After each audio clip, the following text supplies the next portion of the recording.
հեռախոսով վստահ դիրք էինք պահում, որ դուրս էինք գալի խրամատ, հեռախոս էինք վերցնում դուրս գալի, որովհետև դուք այն ժամանակ վստահ էիք, որ ունեք ուժեղ բանակ, մենք վստահ էինք, որ ունենք ուժեղ նախագահ։ Ալիևը ձեր հետ գալիս էր գլուխը կախած էր շփվում։ Մենք այդքանը տենալով արդեն ձեր ուժն էինք տենում։ Ինչի համար է ինքը գլուխը կախ գալի ձեր հետ հանդիպման։ Բայց հիմա այդ նույնը տենալով հակառակ process-ը, որ մեր երկրի վարչապետը գլուխը կախ Ալիևի դեմը կայնում, արդեն այս ժողովուրդը անկախ ամեն ինչից թևաթափ է լինում։ Ու չենք տենում վարչապետ, որ կարա իրոք այս երկիրը ղեկավարի։ Այսօր ինքը արտահայտություն անում, որ եթե ես չընտրվեմ, աղետալի պատերազմ ալնելու։ Ես մի բան եմ հասկանում այդ իր արտահայտությունից, որ այդ արտահայտությունով սահմանամերձ գյուղերն է դատարկում։ Ինչքան վախեցող ժողովուրդ կան, որ վախենում են իրոք աղետալի պատերազմից, ինքը ցույց է տվել ժողովրդին։ Կոնկրետ այս բնակավարի ժողովուրդը մի անգամ արդեն փախել են։ Ինքը ես մտածում եմ, որ դա ինատու է արտահայտվում, որ փախեք ձեր տներից։ Ես 300,000 արտահայտություն են անում ադրբեջանցի բնակվելու այս տարածքներում։ Մի ադրբեջանցի հերիք է մտնի այստեղ ու ես չապրեմ այստեղ։ Որովհետև ես այսօր իմ համագյուղացիներն են, իմ հարազատներն են, իմ բարեկամներն են, իմ երեխուն թողում եմ իմ տնից ոտքով գնում է դպրոց։ Բայց եթե այս գյուղում եղավ մեկ ադրբեջանցի, ես չեմ կարող գնամ աշխատեմ, որ իմ ընտանիքը պահեմ։ Ստիպված պետք է երեխուս ձեռը բռնեմ գնամ դպրոց, դպրոցի դեմը կայնեմ, նորից իմ երեխուն հետ բերեմ տուն։ Եղավ չկարեցա ընտանիքս պահեմ։ Ու էլ եմ ասում, այն վաղ մենք ունեցել ենք քարվաճար, միշտ մտածել ենք, որ մեր թիկունքում կա քարվաճար։ Այսօր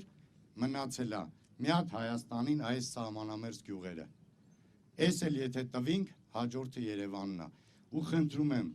մեր Երևանի բնակիչներին, մեր քաղաքների, մեր հեռու որտեղ որ ապրում են սահմանից, թող ճիշտ կողմնորոշվեն իրաց ձայնը ում են տալի։ Թող մտածեն այս սահմանի մասին,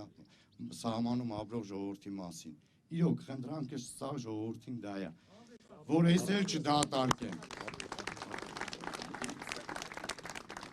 Այդ պատերազմի սպառնալիքների մասին լավ ուղղակի հիշեցրեցիք։ Ես մի հետարքիր է ուղղակի դուք ենթադրում եմ, որ հետևում ենք ամեն ինչին, իդեպ սահմանի ժողովուրդը, սահմանում ապրող ժողովուրդ ավելի զգայուն է անվտանգային հարցերի վերաբերյալ, բայց ում է պատկանում բառ արտահայտությունը հարբեցող ծաղրացու եւ ում մասին է։ Գիտեք։ Ով ասել եւ ում ասել։ Ասել Ալիևը Նիկոլ Փաշինյանին։ Նայ, քաղաքականության մեջ կա հետևյալը։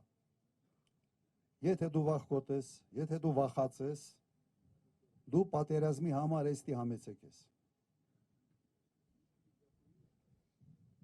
Հիմա Հայաստանի իշխանությունը